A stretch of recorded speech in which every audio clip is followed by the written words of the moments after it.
먼저 16장을 살펴보고 우리 17장으로 넘어가도록 하겠습니다. 여러분, 입에 좋은 음식이 있고 몸에 좋은 음식이 있습니다. 우리 그냥 몸에 유해한 것이 있지만 우리의 입에서는 정말 단 것이 있어요. 먹을 때는 좋지요. 그렇지만 그것이 내 몸에 정말로 큰 도움이 되느냐, 그렇지 않을 때가 있습니다. 근데 어떤 음식은 우리의 입에 먹을 때에는 별로 맛이 없어요. 안 먹고 싶어요. 심심해요. 그런데 그것을 잘 복용하게 되면 우리의 육신이 건강해질 때가 있습니다. 여러분, 수요일 날 하나님 말씀을 전하는 것은 조금 예화도 없고 또 성경을 좀 멋대로는 길게 읽고 또 설명하기 때문에 여러분들이 조금 평소에 들었던 설교보다 좀 재미가 없고 맛이 없을지 모르겠습니다. 그렇지만 수요일 날은 여러분들이 성경을 더 깊이 알아가는, 성경이 무엇을 위해서 쓰여졌고 어떠한 내용으로 이루어졌는가, 이런 부분들을 여러분들이 잘 이해하시는 그러한 시간이 되었으면 좋겠습니다. 이런 부분이 조금 힘들 수 있어도 조금 정말로 하나님 말씀, 어떤 예화나 감동을 주는 것보다 이 성경 말씀이 무엇을 이야기하고 있느냐, 어떤 의미를 가지고 있느냐, 예화나 어떤 내 마음의 감동을 떠나서 진리이신 하나님 말씀이 과연 무엇이냐, 먼저 이것을 한번 드러내놓고 거기에서부터 우리가 영적으로 배울 수 있는 교훈을 찾는 그러한 방식으로 수요일마다 그렇게 우리가 공부하고 있습니다. 오늘은 우리가 여호수아 16장, 17장을 공부합니다. 여러분, 15장까지는 유다 지파에게 땅을 분배한 것을 우리가 살펴봤습니다. 그러면서 제가 지난 시간에 말씀드린 것은 유다 지파가 땅을 분배받은 것이 상당히 자세하게 기록되어 있다 말씀을 드렸습니다. 그 이유는 유다 지파가 이스라엘에서 상당히 중요한 역할을 감당하였고 우리의 구원자 예수 그리스도가 유다 지파를 통하여 오셨기 때문이라는 것을 말씀을 드렸습니다. 그 다음으로 여러분, 중요한 지파가 어디겠습니까? 바로 요셉 지파였습니다. 요셉 지파는 두 아들이 함께 들어가 있어요. 원래 야곱의 12아들이 있는데 그 요셉의 아들 두 아들이 들어가서 13명이 되는 것입니다. 땅을 분배받으면. 그런데 여기에서 제사장 레위 지파가 이제 빠지게 되어가지고 분배받지 아니하고 요셉의 두 아들 지파가 이스라엘의 12지파로서 땅을 분배받게 됩니다. 그 두 파의 이름은 바로 에브라임과 므낫세입니다. 먼저 연령적으로 이야기하면 므낫세가 장자고 에브라임이 둘째입니다. 그런데 여러분 아시다시피 그 야곱이 요셉의 아들들을 축복할 때에 이렇게 손을 어긋나게 하죠. 이걸 통해 가지고 에브라임을 장자의 축복을 주고 므낫세에게 그 다음 축복을 줬습니다. 그래서 여호수아가 기술하고 있는 방법도 먼저 영적인 장자의 축복을 받았던 에브라임 지파를 먼저 언급하고 17장에 가서 므낫세 지파를 언급하고 있습니다. 자, 그래서 우리 함께 읽었던 16장에서는 이제 이 요셉 지파에 대한 땅에 대한 내용을 서론적으로 개괄하고 있습니다. 그 다음에 이제 5절 이하에서 에브라임 지파에게 땅을 분배한 것이 언급되어져 있습니다. 여기에서 그런데 한 가지 특이한 게 있습니다. 여러분, 이 요셉 지파에게 땅을 분배한 것을 성경 기자가 이야기하면서는 이 경계선만 이야기하는 거예요. 에브라임 지파, 므낫세 지파가 어디에 경계선에 이르는 땅을 그렇게 분배받게 되었다, 이것만 이야기하고 그 경계 안에 있던 여러 성읍들, 도시가 있는데 이 도시에서는 언급이 전혀 이루어지지 않고 있습니다. 유다 지파를 조금 더 자세하게 하고 그 다음 중요한 지파인 이 요셉 지파는 조금 간략하게 언급하고 있는 그러한 모습을 성경 기자가 취하고 있습니다. 자, 에브라임 지파에서 우리가 주목해야 될 것은 두 가지가 있습니다. 먼저 9절에 있는 그러한 내용입니다. 9절에 보면은 그 외에 므낫세 자손의 기업 중에서 에브라임 자손을 위하여 구분한 모든 성읍과 그 마을도 있었더라. 그렇게 이야기합니다. 여러분, 에브라임 지파를 이야기하고 있는데 므낫세 자손의 기업을 이야기하면서 에브라임을 위해서 구분한 성읍들과 마을들이 있었다라는 것을 언급합니다. 이건 무엇을 보여주느냐? 이 땅을 분배받았을 때에 에브라임과 므낫세 지파의 경계가 처음에는 그렇게 명확하지 않았던 것 같아요.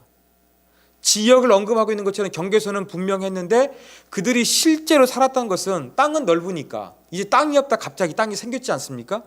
그렇다 보니까 땅이 넓으니까 굳이 그렇게 흩어져 살아야 될 필요성을 느끼지 못해서 이 므낫세 자손의 기업 중에서 그 에브라임이 머물러 살고 그들을 배려해서 성읍과 도시들을 주었던 것으로 우리가 이렇게 추정해 볼 수가 있습니다. 또 한 가지 중요한 것은 살펴볼 것은 우리가 10절 말씀입니다. 그들이 게셀에 거주하는 가나안 족속을 쫓아내지 아니하였으므로 가나안 족속이 오늘까지 에브라임 가운데에 거주하며 노역하는 종이 되었더라. 자, 여러분, 이 요셉 지파가 게셀에 거주하는 가나안 사람들, 가나안 원주민들을 쫓아낸 것입니까? 아니죠? 쫓아내지 않았어요. 그러면 쫓아내지 않았습니까? 아니면은 쫓아낼 수 있는 능력이 없었습니까? 쫓아내지 않은 거예요. 10절에서 그 힌트를 얻을 수 있지 않습니까? 노역하며 노역하는 종이 되었더라. 힘이 동등한 것이 아니라는 거예요. 그러니까 이 분배받은 땅 안에서 이 원주민하고 요셉 지파하고 치열하게 싸우다가 이 가나안 원주민들을 압도할 수 있는 힘이 없는 거예요. 그래서 그냥 가나안 원주민들이 거주한 것이 아니라 분명히 요셉 지파는 힘이 있었어요. 힘이 있었기 때문에 동등한 게 아니기 때문에 그 게셀의 원주민들이 이 요셉 지파를 위해서 사역하는, 일하는 그러한 노동자가 됐다는 이야기입니다. 그럼 힘은 있는데 그들을 의도적으로 완전히 죽이지 않거나 쫓아내지 아니했다는 그러한 결론에 이르게 되는 것입니다. 여기에서 우리는 영적 깨어진 유리창의 법칙을 볼 수 있습니다. 유리창이 깨어지면 큰 문제가 생기는 것처럼 하나님 말씀 가운데 철저하게 순종하지 아니했던 그 모습이 지금 여호수아 후반에 들어와 가지고 두 번째로 반복되고 있습니다. 자, 이러한 내용이 나온다는 거 기억을 하시면 되겠습니다. 자, 이것은 또 17장에서 언급되기 때문에 그때 다시 한번 언급하도록 하겠습니다. 자, 우리 17장 말씀을 읽도록 하겠습니다. 우리 17장 말씀은 함께 읽도록 하겠습니다. 1절부터 18절까지 우리 함께 말씀을 읽습니다. 므낫세 지파를 위하여 제비 뽑은 것은 이러하니라. 므낫세는 요셉의 장자였고 므낫세의 장자 마길은 길르앗의 아버지라. 그는 용사였기 때문에 길르앗과 바산을 받았으므로 므낫세의 남은 자손을 위하여 그들의 가족대로 제비를 뽑았는데 그들은 곧 아비에셀의 자손과 헬렉의 자손과 아스리엘의 자손과 세겜의 자손과 헤벨의 자손과 미스다의 자손이니 그들의 가족대로 요셉의 아들 므낫세의 남자 자손들이며 헤벨의 아들 길르앗의 손자 마길의 증손 므낫세의 현손 슬로보앗은 아들이 없고 딸뿐이요 그 딸들의 이름은 말라와 노아와 호글라와 밀가와 디르사라. 그들이 제사장 엘르아살과 눈의 아들 여호수아와 지도자들 앞에 나와서 말하기를 여호와께서 모세에게 명령하사 우리 형제 중에서 우리에게 기업을 주라 하셨다 하매 여호와의 명령을 따라 그들에게 그들의 아버지 형제들 중에서 기업을 주므로 요단 동쪽 길르앗과 바산 내외 므낫세에게 10분깃이 돌아갔으니 므낫세의 여자 자손들이 그의 남은 자 자손 중에서 기업을 받은 까닭이었으며 길르앗 땅은 므낫세의 남은 자손들에게 속하였더라.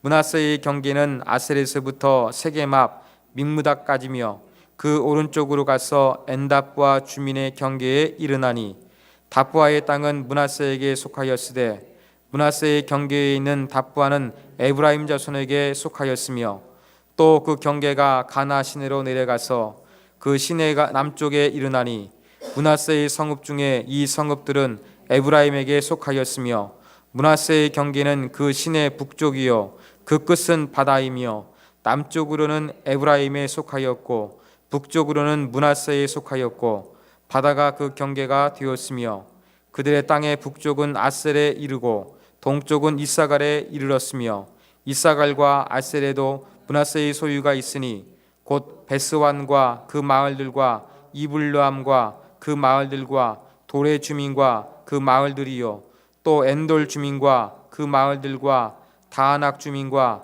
그 마을들과 므깃도 주민과 그 마을들 새 언덕 지역이라. 그러나 므낫세 자손이 그 성읍의 주민을 쫓아내지 못하매 가나안 족속이 결심하고 그 땅에 거주하였더니 이스라엘 자손이 강성한 후에야 가나안 족속에게 노역을 시켰고 다 쫓아내지 아니하였더라. 요셉 자손이 여호수아에게 말하여 이르되 여호와께서 지금까지 내게 복을 주심으로 내가 큰 민족이 되었거늘 당신이 나의 기업을 위하여 한 제비 한 분깃으로만 내게 주심은 어찌함이니이까 하니 여호수아가 그들에게 이르되 내가 큰 민족이 되므로 에브라임 산지가 내게 너무 좁을진데 브리스 족속과 르바임 족속의 땅 삼림에 올라가서 스스로 개척하라 하니라.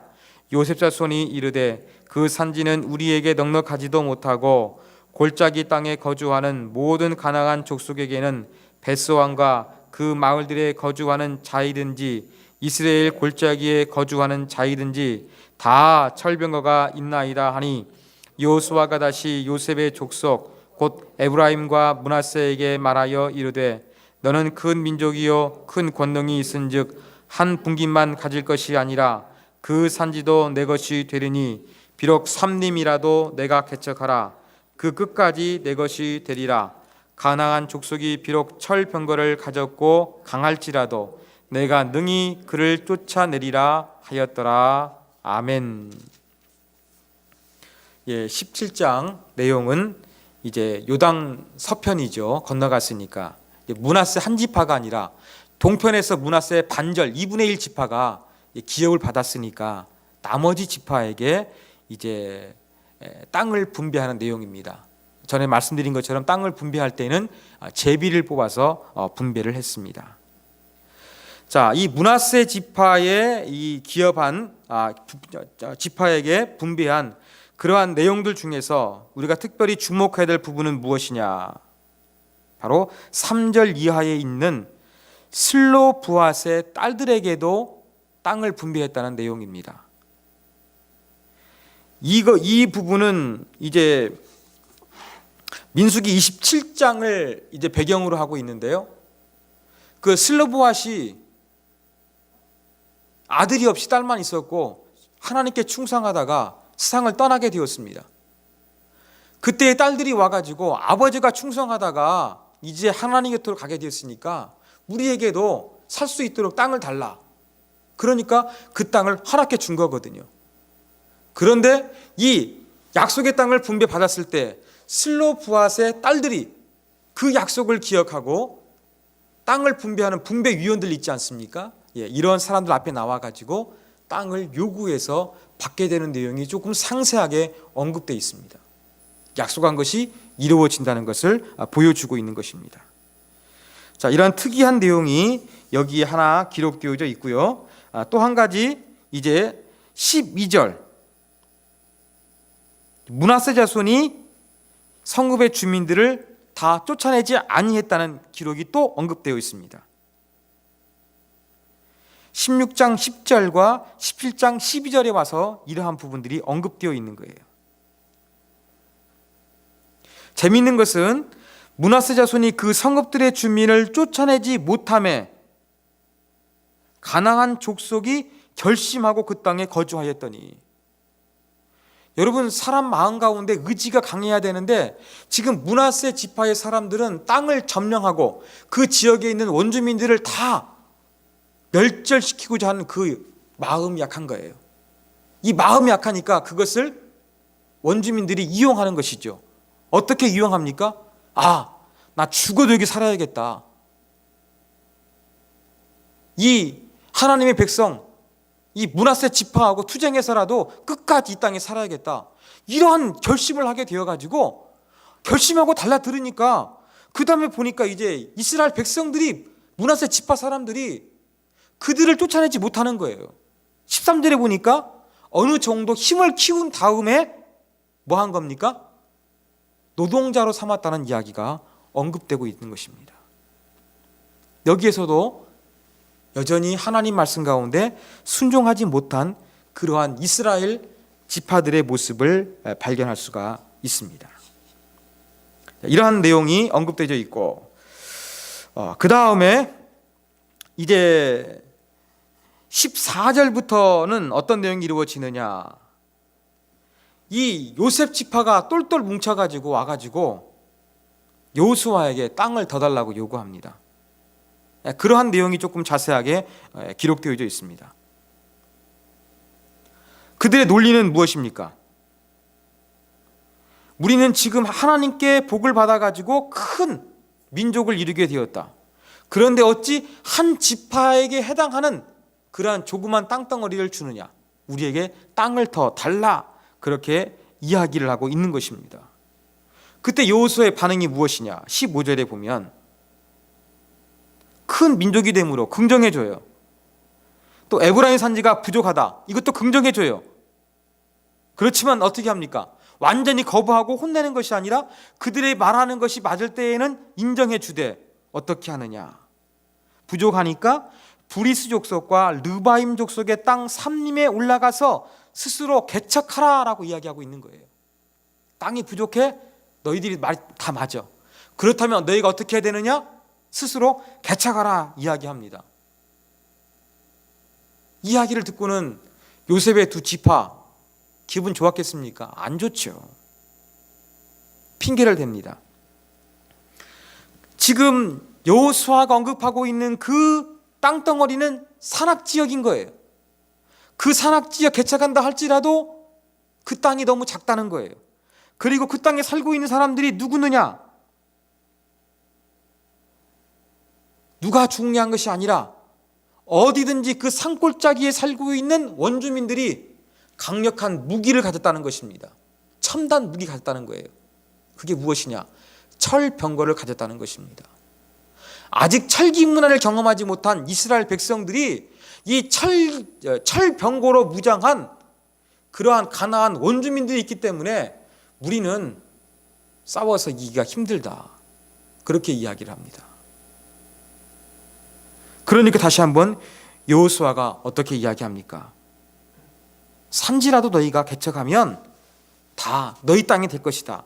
너희가 노력하는 만큼 끝까지 너희 땅이 될 것이니까 철병거를 두려워하지 않고 싸워서 그 땅을 쟁취하라. 그렇게 권면하는 여호수아의 말로서 17장이 끝나고 있습니다.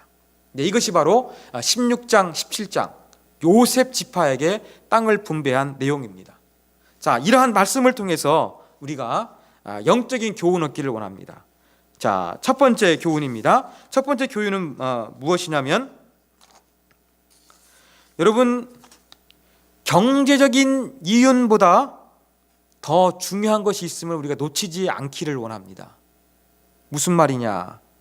여러분, 요셉 지파에 와서는 그 땅에 살고 있는 원주민들을 쫓아내지 못했다는 말이 나오고 있습니다. 그렇죠? 16장 17과 7장 12절에 살펴봤습니다. 그런데 거기에 쫓아내지 못해가지고 그들이 뭔가 이득을 얻는 게 있어요. 무슨 이득을 얻느냐? 가나안 원주민들을 통해서 그들의 노동력을 제공받는 거예요. 요즘 말로 하면은 3D, 힘든 일 있지 않습니까? 하기 싫은 이러한 일들, 이러한 부분들을 다 누구에게 맡겼느냐? 가나안 원주민들에게 맡긴 거예요.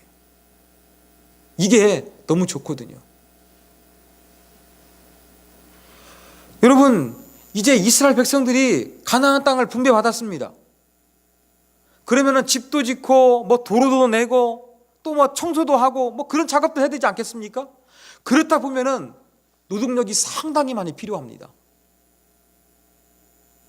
노동력이 필요하니까 이 정착할 때에 가나안 원주민들 죽이거나 쫓아내지 아니하고 그들의 노동력을 활용하면 너무나 좋을 것 같은 거예요.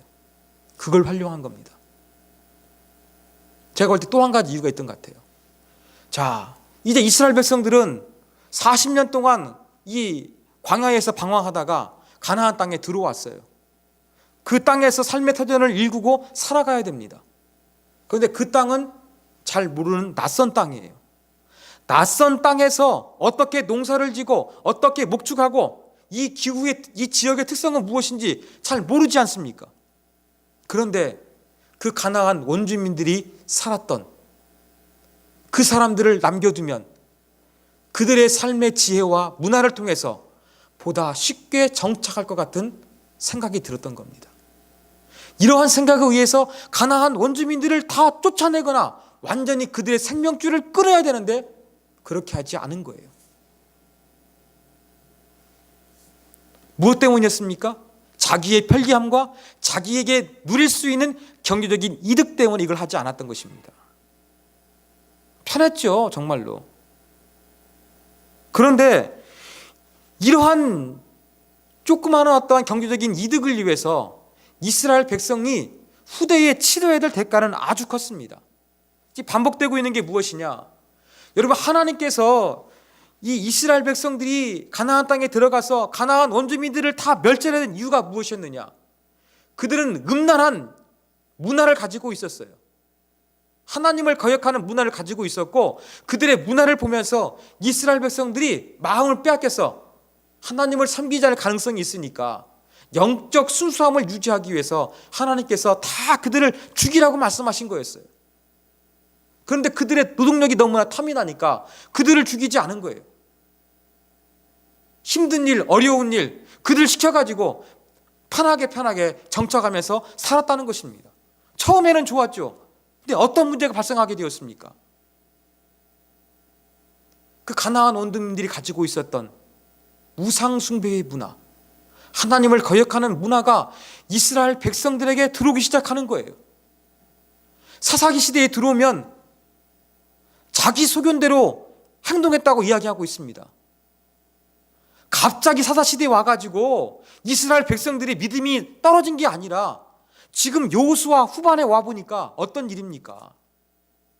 여호수아는 믿음으로 하나님 뜻 가운데 순종했는데 이스라엘 각자 지파들이 자기들이 분배받은 땅에서 최선을 다해서 원주민들을 완전히 제거해야 되는데 그 일을 하지 않음으로 말미암아 가나안 원주민의 나쁜 죄악된 모습이 이스라엘에게 유입된 거예요. 그래서 그들에게 무엇이 됐느냐? 사사기의 표현에 의하면 가시와 올무가 되었습니다. 힘들어지게 된 거예요. 그것으로 끝난 것이 아니라 여러분, 나라가 이스라엘이 멸망하게 된 이유가 무엇입니까? 영적으로 우상 숭배했기 때문에 그렇습니다. 영적 간음이거든요. 그러니까 이 조금 내가 정착할 때에 편리한 노동력을 얻기 위해서 이것을 얻기 위해 가지고 아주 후대에 값비싼 대가를 치러야 되는 엄청난 손실을 입게 되는 이스라엘 백성들의 모습을 여기에서 우리가 볼 수 있습니다. 여러분, 우리의 행동도 좌지우지하는 게 무엇입니까? 경제력 아닙니까? 경제력이 들 때가 많아요. 이스라엘 백성들도 경제 논리로 접근하다 보니까 가나안 원주민들 죽이지 않는 게 이득이었거든요. 그래서 그렇게 하다 보니까 나중에 큰 문제를 얻게 된 것입니다. 우리 지금 메르스로 고통당하고 있는데 초기 대응 실패하니까 온 국민이 불안에 떨게 되는 것처럼 조금 그 당시 사람들이 편리하기 위해 가지고 가나안 원주민들을 죽이지 않으니까 그들이 그 당시에는 경제적인 이득은 얻었을지 모르지만 후손들에게 하나님을 제대로 섬길 수 없는 그러한 타락한 문화를, 영적 유산을 물려주게 되는 안타까운 일이 발생하게 되었습니다. 여러분, 저와 여러분도 내가 뭔가 지금 얻을 수 있는 잠깐의 이득, 여러분 이것을 위해서 하나님 말씀을 내려놓지 않기를 바랍니다. 이걸 우리 가운데 교훈해 주고 있습니다. 저는 이 말씀 준비하면서 이런 생각이 들었습니다.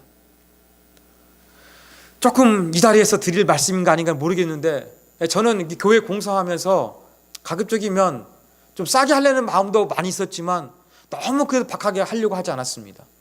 또 아시는 분에게 공사를 맡기고 하다 보니까 또 껄끄러운 부분도 있었고요. 근데 이제 조금 다 결산이 끝났는데 제가 조금 퀘션 마크가 되는 그런 부분이 좀 있었거든요. 그것 때문에 제가 조금 많이 좀 화가 났어요. 제가 우리 이 권사님한테 뭐 식사 얘기도 해놨었는데 막 전화해가지고 막 말 안 했으면 취소하시라고 막 그러고 싶은데 제가 또 막 2번 말하는 것 같아가지고 권사님한테 좋은 모습 보이고자 마음은 굴뚝이었지만 꾹 참았습니다. 그러다가 이제 큐티 하는데 잠언서 보면 지혜를 요구하는 부분이 있지 않습니까? 말에 대한 지혜, 그런 부분 통해 가지고 제가 말하지 않아야겠다, 그러한 마음 내려놓고 그냥 지나갔습니다. 그랬는데 화요일 날인가요? 전화가 왔더라고요. 계산이 조금 차고 있는 것 같아가지고 조금 더 돈을 좀 돌려드려야 될 것 같습니다. 그렇게 말씀을 하시더라고요. 여러분, 우리가 그렇게 막 아둥바둥하지 않더라도 때로는 하나님께서 알아서 해주실 때가 분명히 있어요. 그 부분이 분명히 저는 있다고 느낍니다. 저도 목사이기 때문에 가급적이면 아둥바둥하지 않고 그냥 해줍니다. 저 공사할 때 가격 같은 거 인터넷으로 알아보든지 다른 데서 알아봅니다. 근데 알아보지만 그대로 지출해요. 왜? 그들도 이윤 남겨야 되니까, 어느 정도는 줘야 되니까 그냥 가는 겁니다. 어떻게 나는 항상 최저가로 할 수가 있겠습니까? 아니죠. 상대방도 그걸 통해 가지고 가정과 생활이 이루어져야 되니까 그 배려해주는 생각을 합니다. 그렇지만 좀 상식이 너무 많은 부분들 있을 때는 저도 막 말하고 싶고 막 그럴 때가 있는 거예요. 그렇지만 목사이기 때문에 너무 박한 모습이나 그런 모습 보여주지 않기 위해서 노력을 합니다. 손해보는 것 같지만 너무 그 경제적인 이득 앞에 우리가 목을 매지 아니하고 조금 더 하나님의 사람으로서 좋은 모습 보이기 위해서 노력할 때에 하나님이 갚아주시고 도와주시는 것이 있다는 것, 저와 여러분이 기억하기를 원합니다. 여러분, 특별히 경제가 정말로 중요하지 않습니까? 요즘에는 이자를 가지고 살아가기 힘든 그러한 시대가 됐습니다. 기사는 안 봤습니다만 0.1% 금리가 너무 중요한 시대가 됐다는 거예요. 물론 중요하지요. 그렇지만 우리는 경제가 그렇게 중요한 시기가 됐다 할지라도 경제 논리에 의해서 우리가 지배받는 삶이 아니라 하나님의 뜻과 하나님 말씀에 지배받는 삶을 살아야 한다는 것, 우리 이스라엘 백성들의 모습을 통해서 우리가 배워야 될 영적인 교훈입니다. 자, 두 번째 교훈입니다. 두 번째 교훈은 무엇이냐면, 여러분, 우연처럼 보이는 역사 가운데도 하나님의 주관하심이 있다는 것을 우리가 여호수아를 통해서 발견해 볼 수가 있습니다. 자, 요셉 지파 땅 어떻게 얻었습니까? 제비를 뽑아서 그들이 얻게 되었습니다. 제비 뽑는 방식은 정확히 모르지만 제비를 뽑았어요. 랍비들은 그렇게 해석을 합니다. 한쪽에는 지파 항아리가 있고 한쪽에는 땅 기름이 있을 거라는 거예요. 그래서 두 개를 뽑아가 매칭되어 가져갔다는 겁니다. 뭐 추측일 뿐이지 정확히 알 수는 없습니다. 자, 제비를 뽑을 때에는 우리가 마치 로또를 뽑는 것 같이 하나를 선택하는 거예요. 어떻게 보면 지파들이 뽑을 때마다 좋은 땅이 걸리길 원하겠지요. 가급적이면 넓은 땅, 가급적이면 험한 그 산지보다는 평원, 아마 이런 땅을 원했을 것입니다. 그런데 이 땅을 분배받는 사람들 중에서 불만 있는 사람이 누구였느냐? 요셉 지파였어요.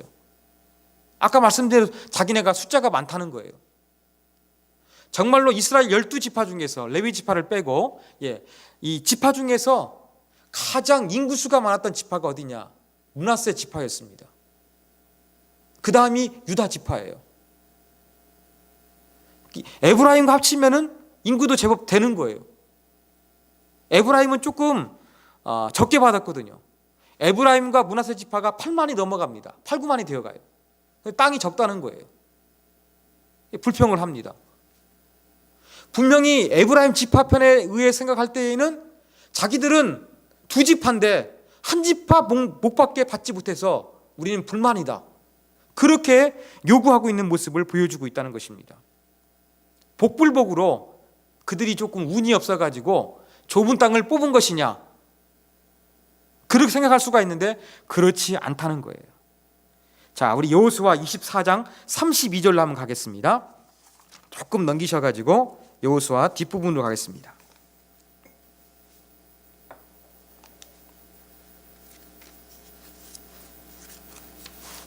여호수아 24장 32절. 자, 함께 읽습니다. 시작. 또 이스라엘 자손이 애굽에서 가져온 요셉의 뼈를 세겜에 장사하였으니 이곳은 야곱이 100스크스달을 주고 세겜의 아버지 하몰의 자손들에게서 산 밭이라.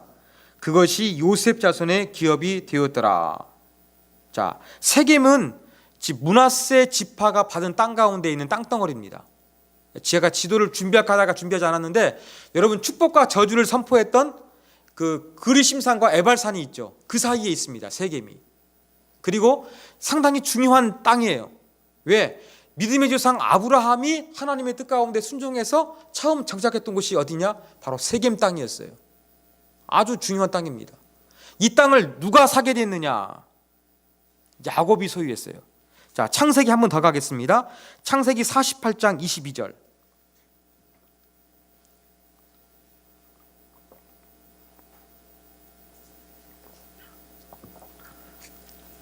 창세기 48장 22절. 자, 본문의 배경은 그렇습니다. 48장은 야곱이 이제 생애 임종을 얼마 앞에 두지 않고서, 임종을 앞에 두고서 그들의 12아들을 축복하는 그런 내용이에요. 그러면서 이제 그 요셉의 두 아들을 축복하는 대목 가운데 등장하는 것이 48장 22절입니다. 자, 22절 같이 읽습니다. 시작. 내가 내게 내 형제보다 세겜 땅을 더 주었나니 이는 내가 내 칼과 활로 아모리 족속의 손에서 빼앗은 것이니라. 자, 세겜 땅을 야곱이 지금 누구에게 주고 있냐면 요셉의 아들들한테 주고 있는 거예요. 근데 그 땅을 지금 467년이 돼가지고 제비를 뽑았는데 누가 받은 거예요? 요셉 지파, 므낫세 지파가 받은 거예요. 이게 무엇입니까? 우연처럼 보이죠. 이건 필연입니다. 하나님의 간섭하심이에요. 무려 467년 전에 있었던 그 요셉의 예언이 한참 지나서 성취되는 것으로 주어진 것입니다. 이러한 사실을 모르는 이 지금 그 요셉 지파 사람들은 불평하고 있는 거예요. 원망하고 있는 거예요.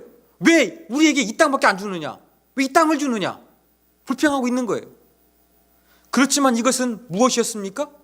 우연이 아니었습니다. 그들이 재수가 없었기 때문에 이런 땅을 뽑은 것이 아니라 저 400년이 넘는 훨씬 그 이전부터 야곱이 그의 요셉의 아들들에게 주기로 한 그 땅의 예언의 성취로서 분명히 이루어지고 있다는 것을 보여주고 있는 것입니다. 여러분, 아까 제가 말씀드렸죠?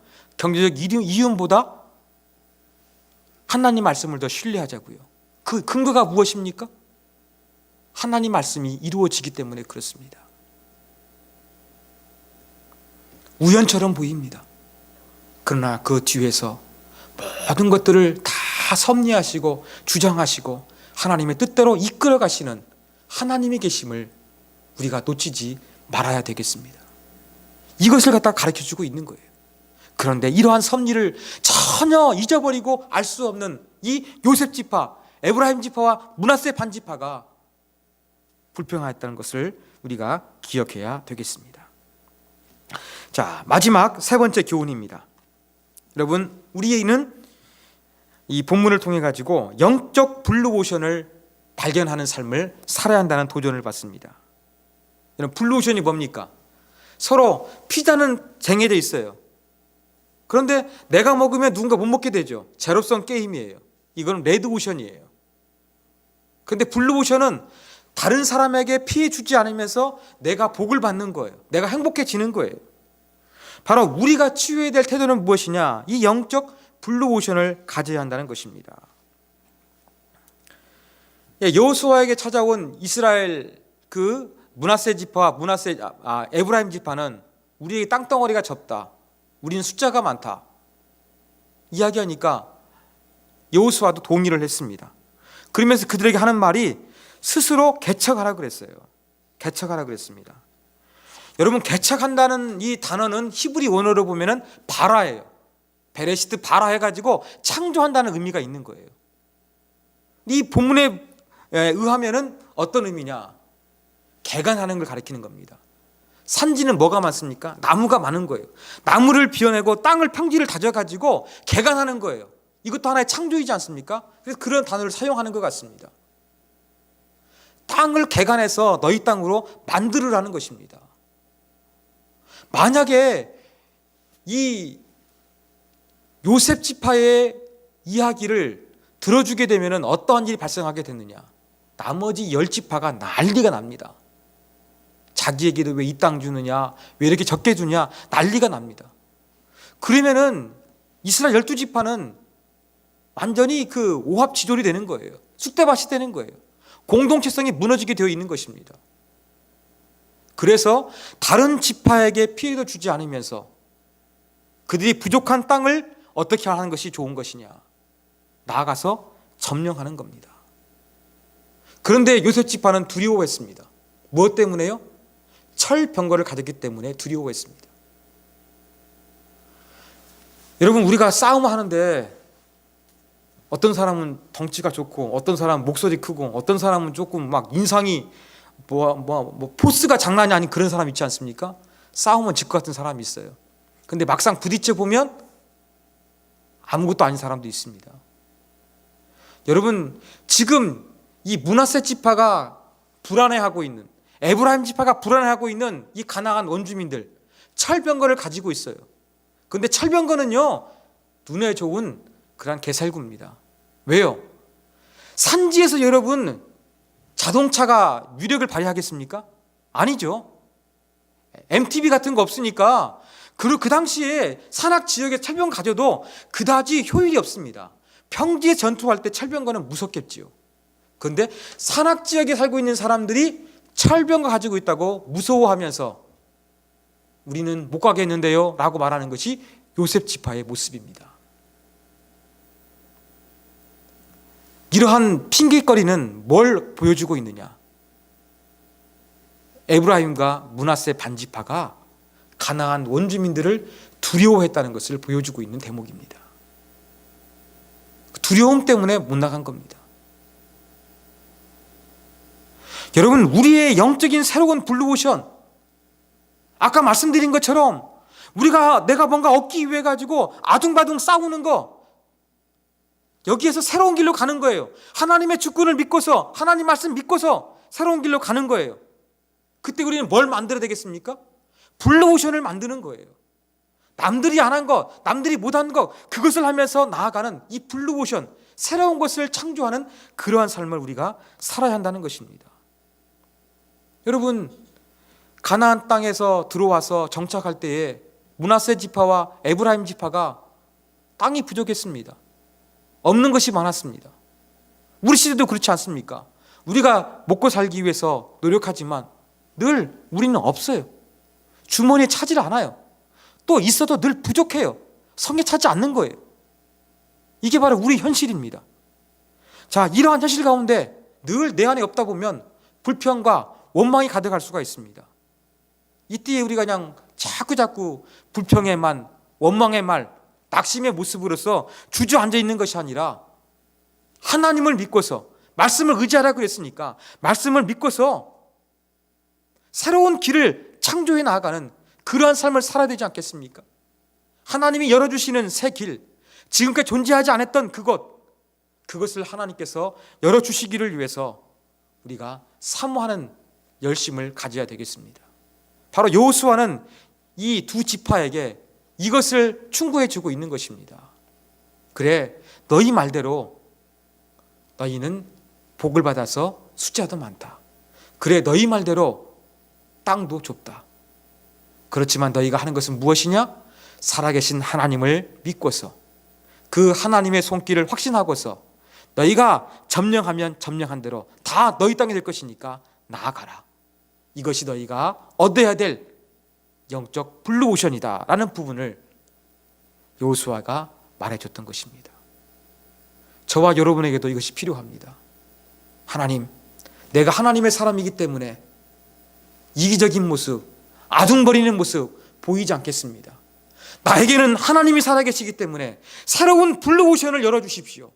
비록 산길 비탈이고 쓸모없이 보이지만 내가 개척하며 나아갈 때에 하나님의 은혜로 새로운 아름다운 역사가 열리는, 아름다운 축복이 열리는 그것을 경험할 수 있도록 도와주십시오. 이렇게 기도하면서 우리가 살아야 한다고 저와 여러분에게 도전해 주고 있습니다. 자, 우리 말씀 붙잡고 같이 한번 기도하기를 원합니다. 우리가 여호수아 16장 17절을 통해서 우리가 교훈점을 살펴봤는데, 하나님 오늘 주신 말씀대로 정말로 하나님의 뜻대로 살게 해주시고, 오늘 주신 말씀 기억하면서 하나님 말씀 믿고서 하나님의 사람으로 구별된 삶, 하나님의 주권을 인정하기 때문에 뭔가 다른 모습을 보여주는 그러한 삶이 될 수 있도록 나를 사용하여 주시옵소서. 그렇게 살아갈 때에 내가 전에 경험하지 못했던 새로운 내 삶의 블루오션이 열려지게 하여 주옵소서. 우리 기도하도록 하겠습니다. 기도하겠습니다.